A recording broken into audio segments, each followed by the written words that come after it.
pints of lager. And zooming in from London's West End, the wonderful Witches of Wicked. Disco dudes from Daddy Cool. And Patrick Swayze with a cast of Guys and Dolls.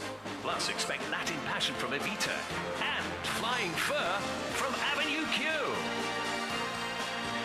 Coming up right now on BBC One, it's a special Pubsy QI. Don't miss it. We'll be back in half an hour. Keep calling 08457 33 22 33.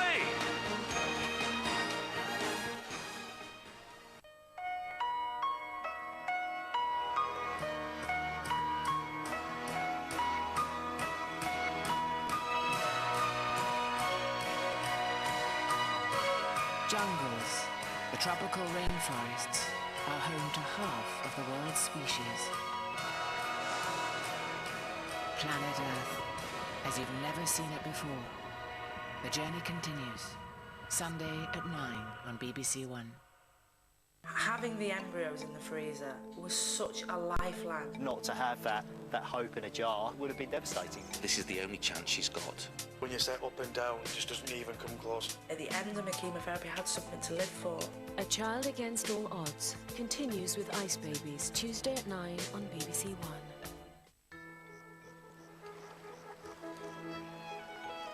This is BBC One in the Midlands. Now the news at 10 o'clock with Dermot Murnaghan and Sarah Falkland. The full extent of the fare pack collapse, savers in the Christmas hamper firm are told how much they've lost. Administrators say they'll only get back 4 pence out of every pound they put away. Very let down, disappointed, angry. There's so many emotions going on. What do you say? We'll be examining why the company continued to accept savings despite its shares being suspended. Also tonight, a ban on TV adverts for junk food aimed at children, but do the plans go far enough? Captured by the community, a life sentence for the rapist tracked by 2 teenagers. What future for ITV? Murdoch's B-Sky B takes £1 billion stake. And from digging for copper to a place in school, the story of 3 African boys given hope for the future. Here in the Midlands tonight, dead or alive, a mother pleads with a child killer to tell the truth about her son. And the new Bishop of Birmingham reveals his biggest challenge, the young.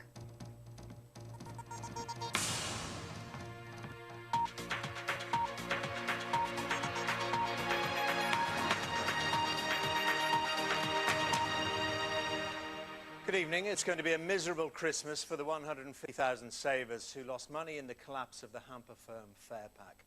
They've been told today by the administrators that they could get as little as 4 pence in every pound back. That means a saver who put in £500 will receive just 20, and they won't even get that until after Christmas. Tonight, the boss of Fairpack's parent company defended the way the business had been run. Our business correspondent Rory Kethlin-Jones reports. A street in Coventry, just one of those blighted by the Fairpack collapse. The Condy family are among many here who've learnt today they'll get as little as 4 pence back for every pound they saved with the Christmas Club. A hard message to give to children. Kieran knows I've lost money.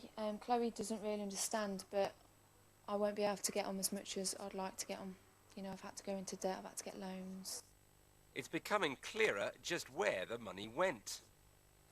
Fairpack's problem was that it was part of a bigger group, European Home Retail, which itself had a big overdraft with its bank HBOS, as much as £35 million. So, as customers' money came in, it went straight back out to try to keep its ailing parent afloat. By March, EHR was warning it would make a loss this year. Then in August, it got so bad its shares were suspended, but it was still taking Fairpack customers' money all the way until mid-October, when the whole group folded. The big question is why the directors thought they could still keep the firm afloat. So we put that question to the man who should know more than anyone just what went wrong at Fairpack. The chief executive of European Home Retail, William Rollison, has said nothing so far, but in a statement he told us the bank had continued to hold out hope of a rescue. We were led to believe that a solvent solution was achievable, and this remained the case even after the shares were suspended. Mr. Rollison apologised to savers. H-Boss insists it was the responsibility of the directors to run Fairpack. That isn't the problem. There's nothing wrong with that. We asked a forensic accountant to look at the most recent figures. Should Fairpack bosses have known the end was nigh? What is questionable is whether or not the board of directors saw this as a viable business going forward. So whether or not they should have kept trading. And taking people's money week by week? If they believed that they could keep trading, if they believed it was a viable business, then they could keep taking the money. But if they didn't? If they didn't, then they should have ceased trading. The Condy family and thousands like them will get little back.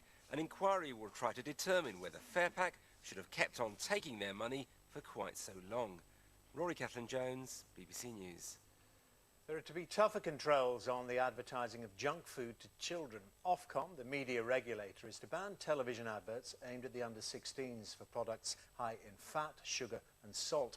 The food industry and commercial broadcasters called the move an overreaction, but health campaigners said they were disappointed. Branwen Jeffries reports. Advertising food to kids is a multi-million-pound business, but it faces tough new restrictions. A total ban on promoting food high in fat, salt or sugar during children's TV. That covers most of the food ads these children watch.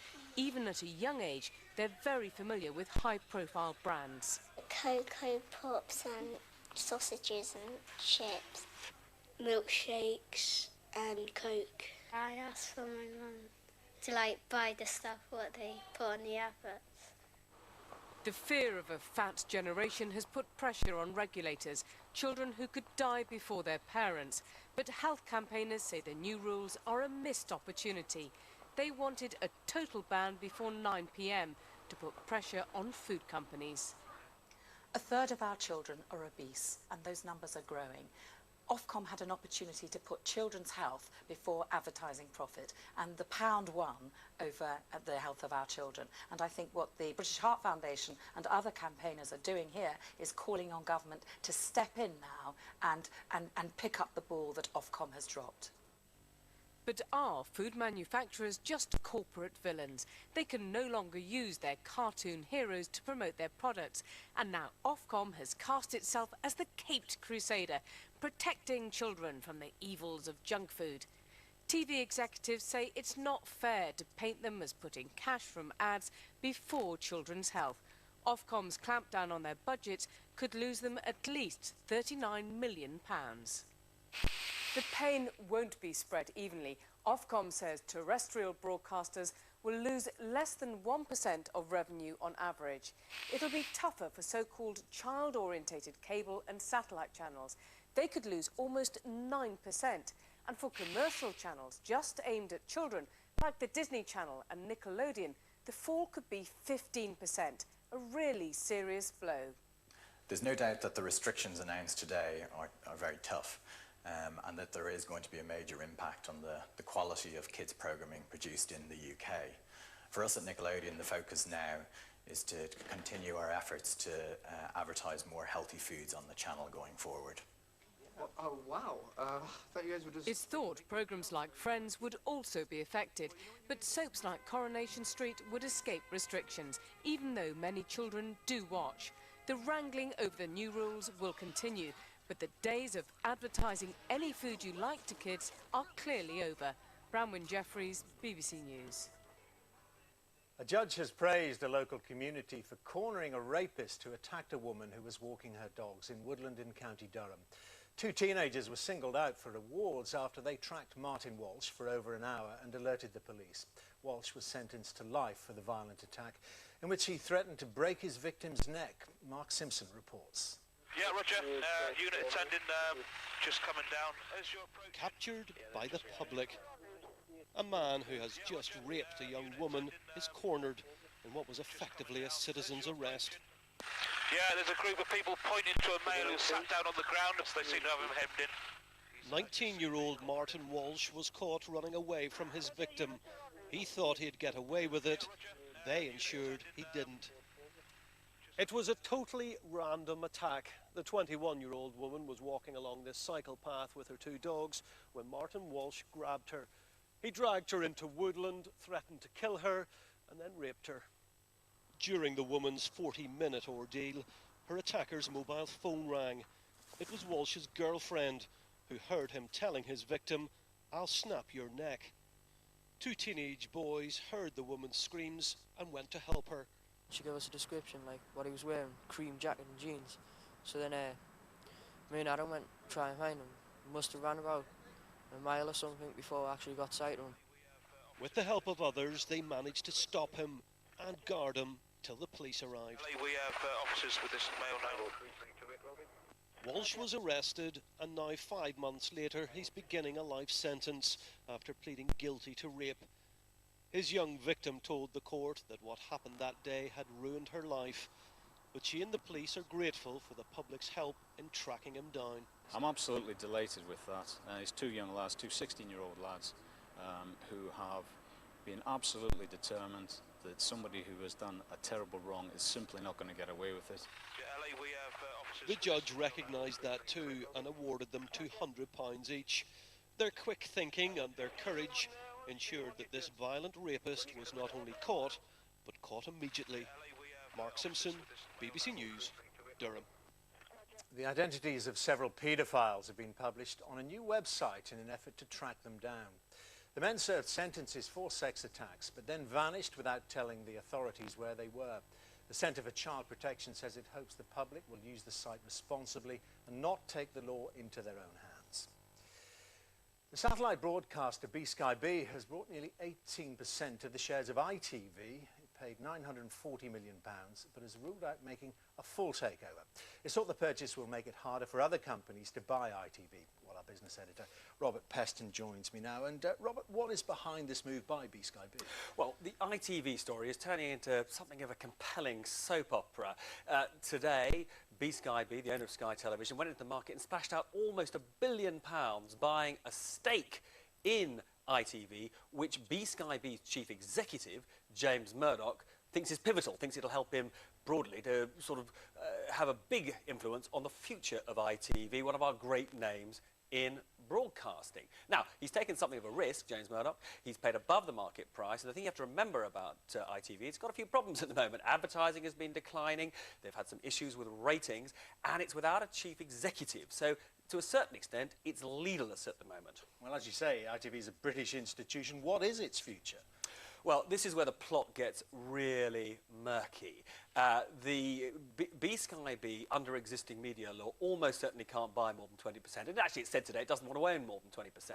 That said, another company, NTL, wants to buy the whole of ITV. Now, my view is that what ITV has done has effectively blocked NTL. Now, this is where the big personalities come in. The driving force behind NTL's desire to buy ITV is Sir Richard Branson. He's the biggest shareholder in ITV, and my understanding is he's completely furious with what B-Sky-B has done, and is likely, well, what's likely to happen is that NTL will now complain to the regulator, and we're really now into uncharted territory because we've got relatively new media law on all of this. My own view is that it'll take a few months for all of this to be decided, and I suspect it'll end up in the lap of the government, which would have to determine between Sir Richard Branson on the one hand and the Murdoch family, or James Murdoch on the other hand, in terms of who of them will determine the future of ITV. OK, Robert, thank you very much.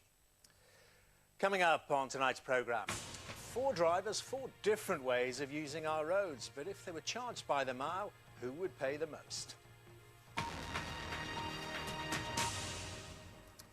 2 pharmaceutical companies are challenging a decision by the NHS drugs watchdog NICE to restrict Alzheimer's drugs for some patients.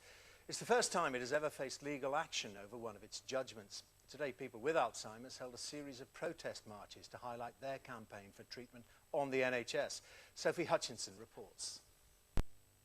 It's the treatment of those in the early stages of Alzheimer's which is proving so controversial. 2 pharmaceutical companies, Pfizer and Eisai, are taking legal action against NICE for its decision to restrict access to 3 popular drugs. Soon, Aricept, Exelon and Remenil will no longer be available to new patients with mild symptoms. These medicines have benefited thousands of patients. They've been used for 10 years. They cost £2.50 a day, and I think it's a very sad day, when doctors in the clinic will have to say to patients, sorry, come and see me in a few months' time when you've got worse, and then I'll give you the medicines.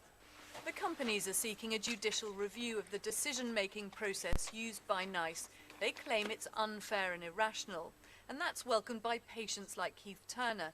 2 years ago, he couldn't read a book, drive, or go out without his wife. I would get lost, I would get confused, and it became very, very stressful. I became very anxious. But after taking the drug Aricept, his condition dramatically improved. It's a fantastic feeling, to know that from what he was to what he is now, just by taking a tablet a day, it is absolutely fantastic. NICE insists, though, that the drugs do not make enough of a difference to enough patients to justify costs running into millions of pounds. For this really distressing condition, there's a lot that can be done that is more than just simply using these drugs. And the NHS has to make sure that it puts its resources into those sorts of things as well. So we have to spread the money as best we can across all the things that we can do. What do we want? Fair treatment! But the watchdog's decision has angered patients and carers, and today they held protests across the country. This demonstration in West London is just one of dozens taking place today. But Alzheimer's patients aren't the only ones who are unhappy. Those with multiple sclerosis and also cancers such as breast and bone seem also increasingly disillusioned with the decisions taken by the watchdog. And they'll no doubt watch with a keen eye whether this court case is successful. They say cutback! So what could the legal action mean for NICE? I'm not sure that it will damage NICE necessarily. I think in some ways it might even strengthen NICE if a review were undertaken and it found that NICE's processes were as good as they can be. The judicial review is expected to take place in January, with a decision on whether the process was fair almost immediately. Sophie Hutchinson, BBC News. The way the government measures crime in England and Wales has been criticised in a new report into crime statistics. The cross-party study, led by an academic, calls for less political interference in the way figures are presented and said some statistics fly in the face of common sense. Well, our Home Affairs correspondent Daniel Sanford is here to explain. Daniel. Yes, Dermot, what is the truth about crime trends? It's sometimes hard to know. Everyone seems to agree that public trust in the Home Office's annual crime statistics is in decline. They've been described as confusing and misleading, and ministers have been accused of interfering in how they're published. One trouble is there are two sets of figures, crime recorded by the police and the British Crime Survey, or BCS, a sort of giant poll of over 40,000 people.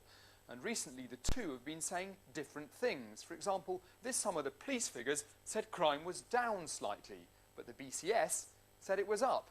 Why the difference? Well, for a start, about 60% of crime isn't reported to the police, while among other things, the BCS doesn't include victims under 16 or residents of old people's homes. The man who chaired today's review of crime statistics says it's time to restore trust. People won't trust crime statistics if they find them not relevant to their own experience. They won't trust them if the crime statistics leave out whole categories of criminal activity.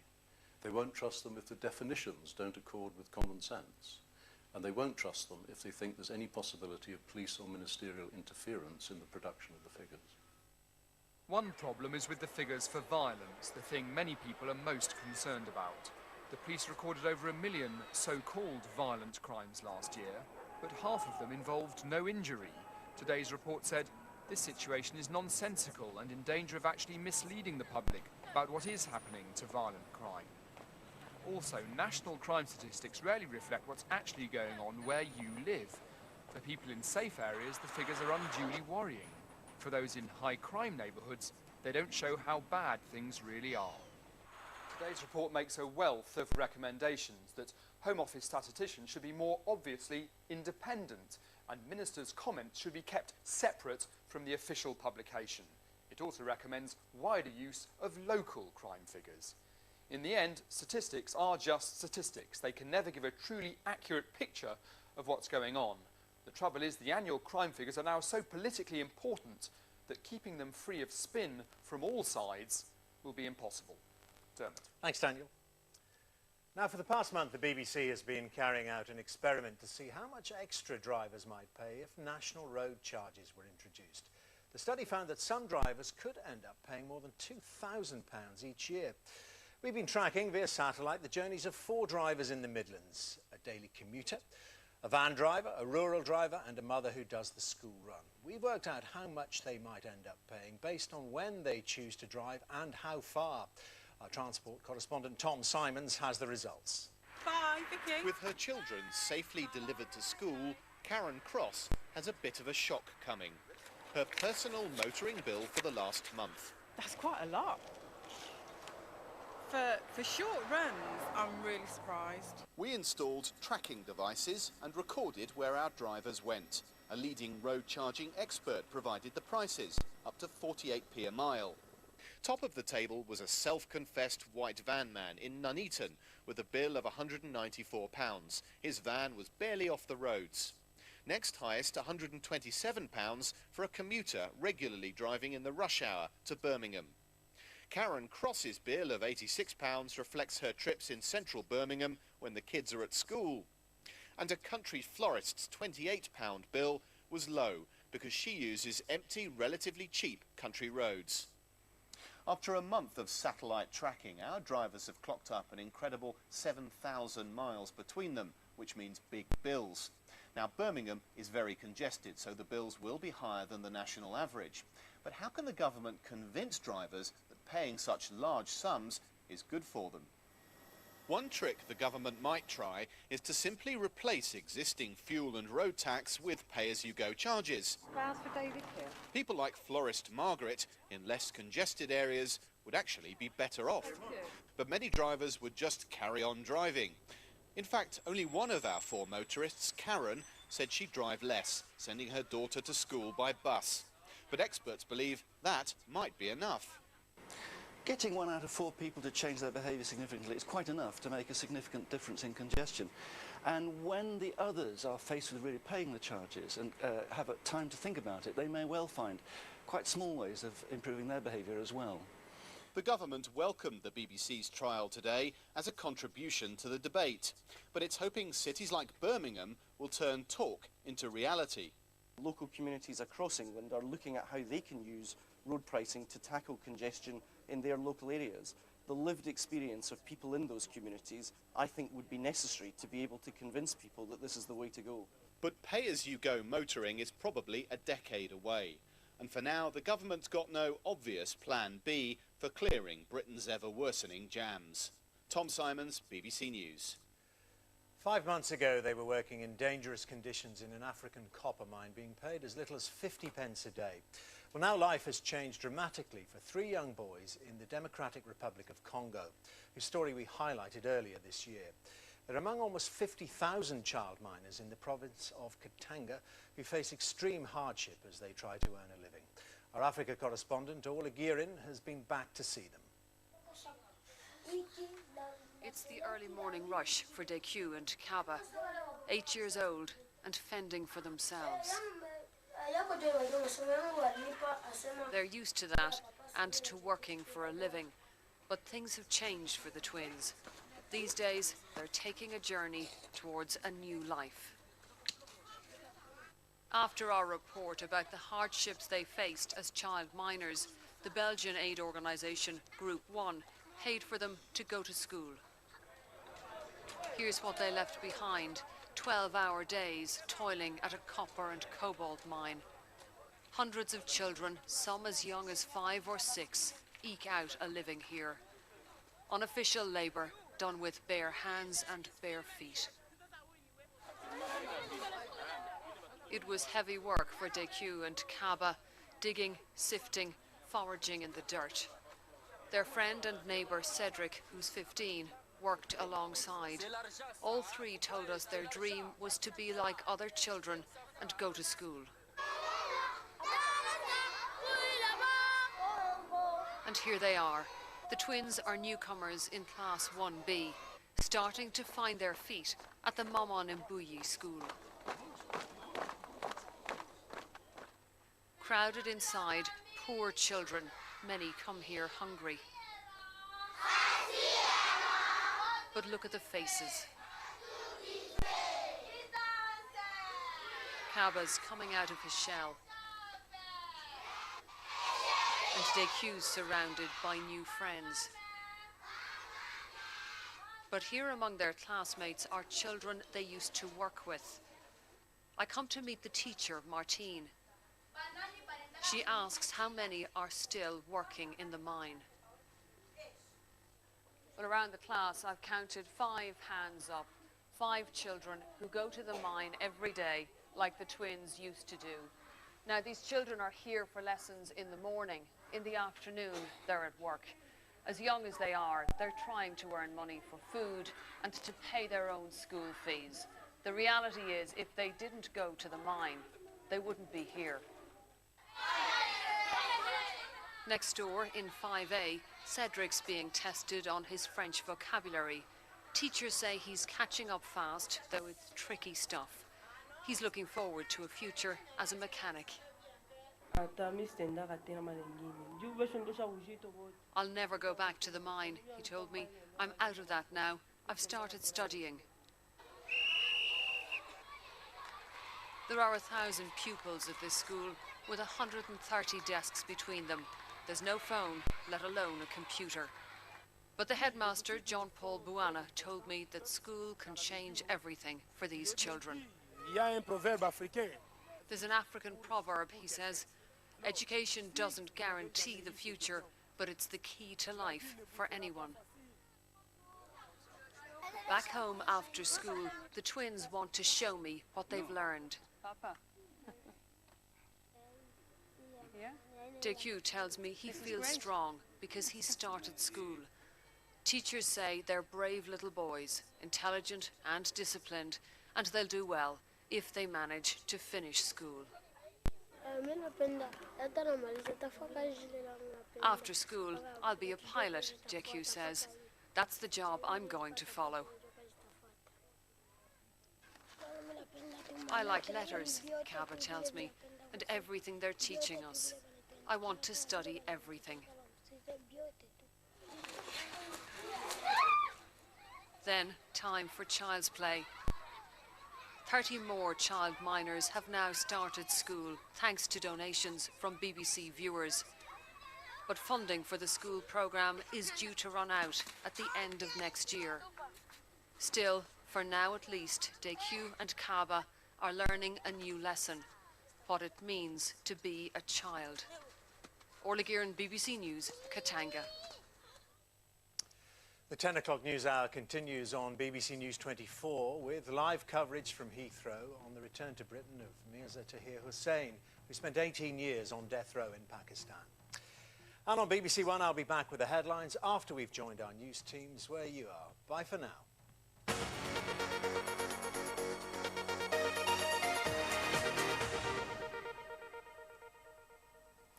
Good evening, I'm Sarah Falkland. First tonight, the mother of a missing boy has appealed directly to a convicted child killer to speak to the police. 13-year-old David Spencer went missing 10 years ago with his friend Patrick Warren, who was 11. Detectives revealed last week they feared the 2 boys were now dead. Here's our Home Affairs correspondent Peter Wilson. Please talk if you know anything. I need my boy put to rest. I just need to know. If he does know something, please, please talk. A mother who's walked barefoot through hell pleading with this man, Brian Field. He's a convicted child killer. He's in prison, but he's told the police he knows nothing about the missing boys. David Spencer and Patrick Warren vanished 10 years ago. This week, the police began digging on a site in Solihull used by Field to dump garden waste. If they are dead, I'd like him home. That's all I can say. I think it's terrible. Somebody out there knows something, and I need them to come forward so I can have peace of mind myself. David Spencer was the eldest of 3 brothers. The youngest, Lee, supported his mother today. Where any other kid would go looking and playing in bushes and having a laugh, we used to go looking for my brother, searching for, would it be a body I found or something else, you know what I mean? Both sets of families have been tortured by the mystery surrounding the boys' disappearance. It's the not knowing what's the worst part, because as I say, somebody out there knows something, and the not knowing has been dreadful. I've had several breakdowns over the last 10 years. I've been in and out the mental hospital. I'm on tablets and everything now to keep me on the balance, but it's been dreadful. If he does listen to this tonight, mate, you've got nothing to lose by telling us. Can you just tell us where he is, or if it is you? I'm not saying it's you, because we can't just focus on Brian, we've got to focus on everybody, do you know what I mean? But somebody knows something, and if it is you, you've got nothing to lose, mate. Can you just tell us, please? He was described as a polite, elderly gentleman, but he turned out to be a double killer, and tonight he's starting a life sentence for murder. Daniel Kernaghan was jailed for manslaughter in 1992. He then served a 3-year term for assault, and in March of this year he stabbed a woman to death in Coventry. Tonight the probation service has apologised to the victim's family. Joan Cummings was in court. I looked at my mummy's coffin and thought, she can't really be in there. Everyone in my family is sad now. No one laughs anymore. I miss her. That was the statement of a 13-year-old daughter of Carol Hanford, who was brutally murdered in March this year. She'd moved in with Daniel Kernaghan, but within days he'd stabbed her more than 20 times with a kitchen knife, leaving her lying on the bedroom floor. Within hours of the murder, he can be seen here at Little Park Street Police Station, calmly admitting that he'd killed the 42-year-old. A cold and calculated individual who's capable of extreme violence against women. In court, Daniel Kernaghan was described as extremely dangerous, showing a propensity for increasing violence as he grew older, a contradiction to his image as a softly spoken, polite, elderly gentleman. Sentencing him to a minimum of 18 years, the judge said that whilst Kernaghan was still physically capable of killing, no parole board should consider releasing him until he was too infirm to hurt anyone else. I've never known her to lose a temper or nothing with anybody. Nobody deserved this. No. She didn't deserve to die the way she did. The probation service is carrying out an inquiry into why 68-year-old Kernaghan hadn't been recalled to prison when he'd previously breached the terms of his parole. This may provide some comfort to Carol Hanford's 3 children. Joan Cummings, BBC Midlands, Today, Birmingham. 2 shopkeepers have been shot in the face by robbers close to the street where a man was shot dead while celebrating his 20th birthday. Meshach Tesfa Bernard Brown was gunned down in Newtown in Birmingham on Monday evening. A 25-year-old man since been arrested. Last night, 2 armed robbers burst into a shop in Nursery Road and fired ball bearings at the staff. They're now needing facial surgery for their injuries. Officers say they're keeping an open mind as to whether the 2 shootings are linked. An announcement on whether a big defence contract will go ahead at an airbase in Shropshire won't now be made until the end of the year. RAF Cosford is competing with RAF St Athan in Wales to be awarded an engineering contract which could bring up to 2,000 jobs. Defence Secretary Des Brown has told a delegation of Midlands MPs that despite widespread speculation, a decision still hasn't been made. Thousands turned out to witness the inauguration of the 9th Bishop of Birmingham today. The Right Reverend David Urquhart arrived for the ceremony at St Philip's Cathedral after a boat trip along the city's canals. The new bishop is no stranger to the region, having spent 8 years as vicar of Holy Trinity Church in Coventry in the 1990s. I think the biggest challenge is to help young people understand how to live well in such a wonderful city and region. That means education, it means values, and also I think it means exploring faith in a way which gives them confidence to talk about things of God and make up their own minds what they want to do about it. And it's one rugby score to bring you tonight, and another very disappointing result for troubled Worcester Warriors. They lost 26 to the Harlequins. I'm sure it can't have escaped your notice tonight. It's the Pudsey time of year again. Yes, it's the 26th annual Children in Need appeal. Ashley and Shefali are in the thick of things here at the mailbox. You two, what's going on there? Indeed, Sarah, we are. We're still here, suffering from cold feet and a bit of nipple thrust, I think, at this stage. But we have been overwhelmed here down at the mailbox in Birmingham. And it's been a great week, hasn't it? It certainly has. Yes, we've had the Round the Region rally where we visited Tettenhall, also Cannock, Newport, Congeston, Chipping Campden and Redditch. Yeah, and they've been up to some pretty mad things, haven't they? Including loads of pirates of Penzance, a topsy-turvy day. And a mad hair day. And face painting today, actually, that was a great success. We had stacks of people coming, raised loads of money, and we got stacks of people here. Yeah, indeed. Sarah, you've been raising money, haven't you? Yes, we have. We did a sponsored walk. We did 18 miles from Mere Green to Lichfield and back. That's fantastic. How much did you raise? We raised £250. That's fantastic. And I've got a feeling that this isn't the first time you've taken part in Children in Need. No, we did a talent show as well tonight at Arthur Toe School, and we've been doing them for a few years. Excellent, Chef. Great, very quickly, what have you been doing? We've been fighting sumo suits. Just took the top there. How much did you raise? We don't know. It's all been going in the bucket. Oh, well, I'm sure it'll be a lot. Thank you very much. Keep the money coming and good night. Absolutely, thank you. And thank you if you've helped donate to Children in Need this year. That's it from us for this evening. We come back now to Dermot for the national and the international headlines in London. For now, have a great weekend. Good night.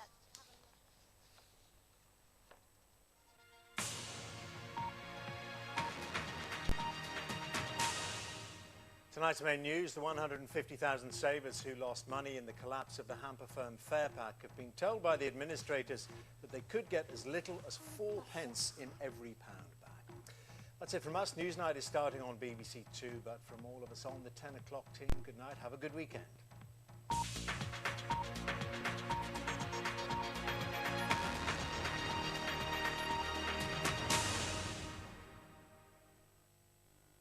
Hello there, good evening. We've had lashings of rain today and gale force winds across England and Wales and some snow for Scotland and Northern Ireland. So no wonder Pudsy's cheering, because things are going to improve markedly for the start of the weekend. Still a pretty chilly day to come though tomorrow, and a breezy day at that. So we will get more showers carried into western areas on the wind. But what we will see is this bright white hook of cloud here that brought the heavy rain to England and Wales today, and the rain and snow in further north clearing away to allow some drier weather in. But there are the showers also waiting in the wings for the west. Overnight tonight though, the clear skies for central and eastern parts will mean it turns rather chilly, quite a widespread ground frost, temperatures as low as -3 or -4 across some of the lying snow of Scotland. Towards the west, a little milder courtesy of the breeze and the cloud from the showers, but here some of those showers could land on chilly ground, so if you're heading onto the roads first thing tomorrow morning, do bear in mind there could be some icy stretches. Those showers certainly a major feature to start the day across the western half of the UK. This is the southwest of England at 9 a.m. I think they'll be packing in pretty frequently at this stage. A good scattering working their way up the Bristol Channel as well and across Wales, although I think we should see some brighter spells here too. For Northern Ireland, quite grey skies to start the day, a chilly start as well, and still some showers pushing their way across from the west, also some getting into western Scotland. But all of that said, in comparison to today, a much improved start to the day. Still very chilly though early on across Scotland, temperatures struggling to recover after a cold night. Showers to start the day into the northwest of England, drier though to the east of the Pennines, looking pretty bright I think for the Midlands, East Anglia and the southeast. But as I said, it will be rather chilly just about everywhere. Now, as the day moves on, not too much changes. Still more showers come into the west. A few, though, may make it into the southeast of England through the afternoon as well. Much of Scotland becomes dry, but for Northern Ireland, Northern England and potentially the southern uplands, we could see the showers just lumping together through the afternoon. An awful lot of cloud here and maybe some persistent rain. Temperatures on the face of it about where they should be for this time of year, but it will feel chilly, and we've a very cold night to come tomorrow night as the winds become lighter. A bright start, though, for most for Sunday, but wet and windy weather will then work its way in from the west by the end of the day. So really to sum the weekend up, still staying pretty chilly, the wind remaining with us as well. The best of the dry and bright weather available, I think, on Saturday, becoming increasingly wet and windy on Sunday. I think that's quite enough now from me for now. Want to know more about the weather? Why head on to our website. You can also, of course, make a pledge for Pudsey on the website too. But keep watching for more Children in Need. Yes, live entertainment at its best next on BBC One with All Saints, Keane and Ronan Keating along with the stars of the West End as the BBC's fundraising night of the year continues for Children in Need.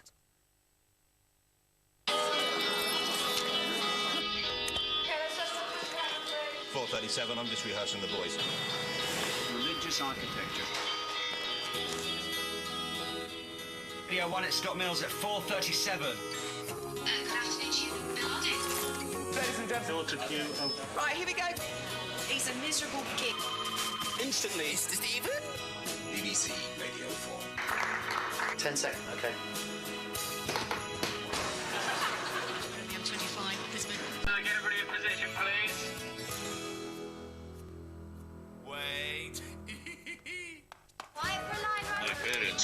business. Keep it tight. Take one. BBC National Orchestra of Wales. Oh, dear. The Community Secretary. Connie whispered to her. Nice and quiet then. It's 4:37 and I'm chained to a radiator.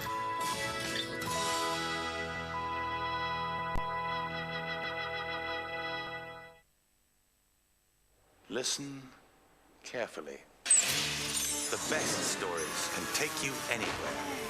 Welcome to Battle Earth. Mayday! Mayday! Your lead has sent for a wizard last Tuesday. Was you flying? On and on they went. What about Joe the Barbarian? Are you suggesting I battle an ogre? Yes. We aren't nervous, are we? Remember, we've got our helmet of sarcasm. It's a triumph. All we've got to do is show this Engelbert character who's boss. No one tells a story like Jackanory. Muddle Air, coming soon to CBBC.